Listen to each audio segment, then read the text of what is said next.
श्रावण मास महात्म्य 18वां अध्याय प्रारंभ। आशा दशमी व्रत का विधान इसमें बताया गया है। सनत कुमार बोले, हे भगवान, हे पार्वती नाथ, हे भक्तों पर अनुग्रह करने वाले, हे दया सागर, अब आप दशमी तिथि का महात्म्य बताइए। ईश्वर बोले, हे सनत कुमार, श्रावण मास में शुक्ल पक्ष की दशमी तिथि से यह व्रत आरंभ करें। पुनः प्रत्येक महीने में शुक्ल पक्ष की दशमी तिथि को यह व्रत करें। इस प्रकार 12 महीने में इस उत्तम व्रत को करने के बाद श्रावण मास में शुक्ल पक्ष की दशमी तिथि पर इसका उद्यापन करें। राज्य की इच्छा रखने वाले राजपुत्र, उत्तम कृषि के लिए कृषक, व्यवसाय के लिए वैश्य पुत्र, पुत्र प्राप्ति के लिए गर्भिणी स्त्री, धर्म अर्थ काम की सिद्धि के लिए सामान्य जन, श्रेष्ठ वर की अभिलाषा रखने वाली कन्या, यज्ञ करने की कामना वाले ब्राह्मण श्रेष्ठ, आरोग्य के लिए रोगी और दीर्घकालिक पति के परदेश रहने पर उसके आने के लिए पत्नी, इन सबको तथा इनके अतिरिक्त अन्य लोगों को भी इस दशमी व्रत को करना चाहिए।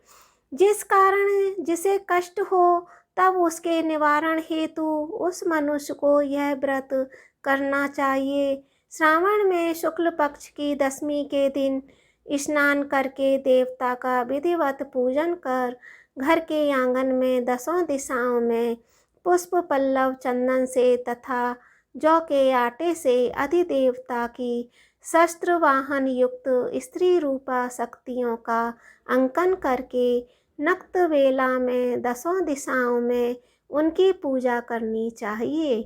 घृत मिश्रित नैवेद्य अर्पण करके उन्हें अलग अलग दीपक प्रदान करना चाहिए। उस समय जो फल उपलब्ध हो वह भी चढ़ाएं। इसके बाद अपने कार्य की सिद्धि के लिए इस प्रकार प्रार्थना करें, हे अग्नि दिक् देवता, मेरी आशाएं पूर्ण हों और मेरे मनोरथ सिद्ध हों। आप लोगों की कृपा से सदा कल्याण हो। इस प्रकार विधिवत पूजन करके ब्राह्मण को दक्षिणा दें। हे मुनि श्रेष्ठ, इसी क्रम से प्रत्येक महीने में दशमी तिथि का व्रत सदा करें और 1 वर्ष करके अनंतर उद्यापन करें। अब पूजन की विधि इस प्रकार है। सुवर्ण तथा चांदी अथवा आटे से ही दसों दिशाओं से बनाएं। इसके बाद स्नान करके भली भांति वस्त्राभूषण से अलंकृत होकर बंधु बांधवों के साथ भक्तिपूर्ण मन से दसों देवताओं का पूजन करें। घर के आंगन में क्रम से इन मंत्रों के द्वारा दिक् देवताओं को स्थापित करें और भवन के स्वामी तथा देवताओं तथा दानवों से नमस्कार करें और अपने इंद्र आदि समीप रहते हैं आप ऐन्द्री नामक दिक् देवता को नमस्कार है। हे आशय, अग्नि के साथ परिग्रह विवाह होने के कारण आप आग्नेयी कही जाती हैं। आप तेज स्वरूप तथा पराशक्ति हैं, अतः मुझे वह वर देने वाली हों।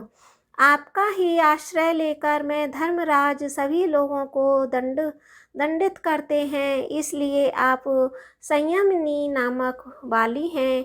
हे याम्ये, आप मेरे लिए उत्तम मनोरथ पूर्ण करने वाली हो। हाथ में खड्ग धारण किए हुए मृत्यु देवता आपका ही आश्रय ग्रहण करते हैं, अतः आप निरृत्ति रूपा हैं। आप मेरी आशा को पूर्ण कीजिए। हे वरुणी, समस्त भुवनों के आधार तथा जल जीवों के स्वामी वरुण देवता आप में निवास करते हैं, अतः मेरे कार्य और धर्म को पूर्ण करें। आप जगत के आदि स्वरूप वायुदेव के साथ अधिष्ठित हैं, इसलिए आप वायव्य हैं। हे वायव्य, आप मेरे घर में नित्य शांति प्रदान करें। आप धन के स्वामी कुबेर के साथ अधिष्ठित हैं तथा आप इस लोक में उत्तरा नाम के विख्यात हैं। हमें शीघ्र ही मनोरथ प्रदान करके आप निरुत्तर हों। हे ऐशानी, आप जगत के स्वामी शंभु के साथ सुशोभित होती हैं। हे शुभे, हे देवी, मेरी अभिलाषाओं को पूर्ण कीजिए। आपको नमस्कार है, नमस्कार है। आप समस्त लोकों के ऊपर अधिष्ठित हैं, सदा कल्याण करने वाली हैं और सनक आदि मुनियों से घिरी रहती हैं। आप सदा मेरी रक्षा करें, रक्षा करें। सभी नक्षत्र, ग्रह, तारागण और जो नक्षत्र माताएं हैं और जो भूत प्रेत तथा विघ्न करने वाले विनायक हैं, उनकी मैंने भक्ति युक्त मन से भक्ति पूर्वक पूजा की है। वे सब मेरे अभीष्ट की सिद्धि के लिए सदा तत्पर हों। नीचे के लोकों में आप सर्पों और नयवलों के द्वारा सेवित हैं। आप नाग पत्नियों सहित मेरे ऊपर प्रसन्न हों। इन मंत्रों के द्वारा पुष्प, धूप आदि से पूजन करके वस्त्र, अलंकार और फल निवेदित करने चाहिए।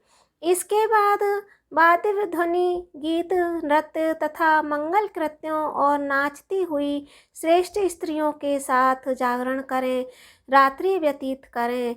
कुमकुम, अक्षत, तांबूल, दान, मान आदि के द्वारा भक्तिपूर्ण मन से उस रात्रि को सुखपूर्वक व्यतीत करके प्रातःकाल प्रतिमाओं की पूजा करके ब्राह्मण को प्रदान कर देना चाहिए। इस विधि से भी व्रत को करके क्षमा प्रार्थना तथा प्रणाम करके मित्रों तथा प्रिय बंधुजनों को साथ लेकर भोजन करना चाहिए।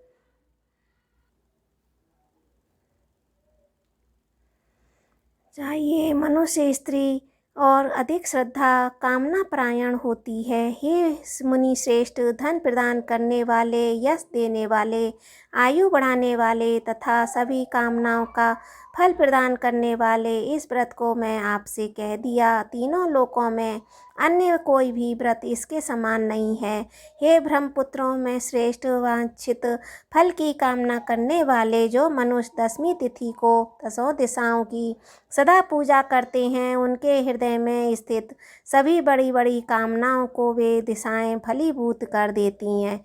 इसमें अधिक कहने से क्या प्रयोजन। हे सनत कुमार, यह व्रत मोक्षदायक है, इसमें संदेह नहीं है। इस व्रत के समान न कोई व्रत है और न होगा। इस प्रकार श्रावण मास महात्म्य का आशा दशमी व्रत 18वां अध्याय संपूर्ण हुआ। ओम नमः शिवाय।